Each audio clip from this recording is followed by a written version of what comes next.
साबुदाणा व बटाट्याचे पराठे बनवण्यासाठी आपण या ठिकाणी 3 कप साबुदाणा घेऊया। आता हा मिक्सरमध्ये आपण बारीक करून घेऊया।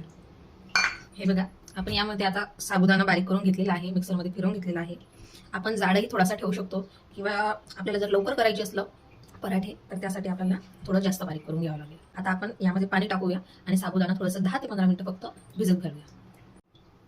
बघू शकतात आपण आता यामध्ये पाणी टाकलेलं आहे। बघू शकता तुम्ही, आपण या ठिकाणी मिरच्या घेतलेल्या आहेत। आपण त्यामध्ये थोडंसं जिरं टाकून घेऊया आणि हे मिक्सरला फिरवून घेऊया। ठिकाणी 2 कप शेंगदाणे घेणार आहोत। आता हे शेंगदाणे आपण भाजून घेणार आहोत, मिक्सरमध्ये बारीक करून घेणार आहोत। बघू शकता आपण शेंगदाणे भाजून घेतले आणि मिक्सरमध्ये बारीक करून घेतलेले आहेत। या ठिकाणी आपण 4 बटाटे घेतलेले आहेत। आता हे बटाटे आपण किसून घेऊया। पाहू शकता तुम्ही, आपण बटाटा किसून घेतलेला आहे आणि तो मी स्वच्छ आता पाण्याने धुवून घेतलेला आहे। आता आपला साबुदाणा देखील भिजलेला आहे। आता हा साबुदाणा आपण यामध्ये मिक्स करून घेऊया।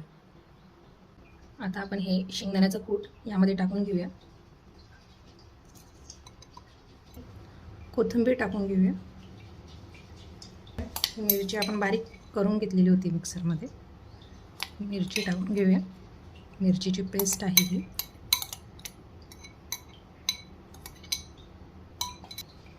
आता आपण चवीपुरतं मीठ टाकून घेऊया।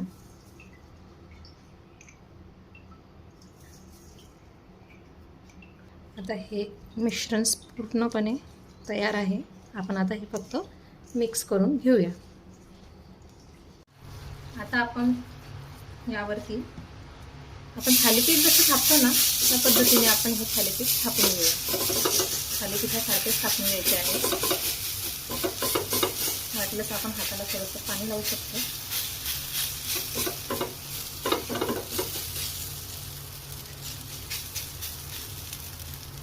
बघू शकता। आता आपण यावरती तेल किंवा तूप काहीही टाकू शकतो।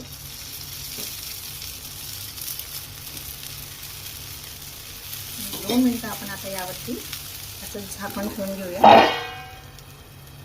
याची फ्लेम थोडीशी कमी ठेवायची।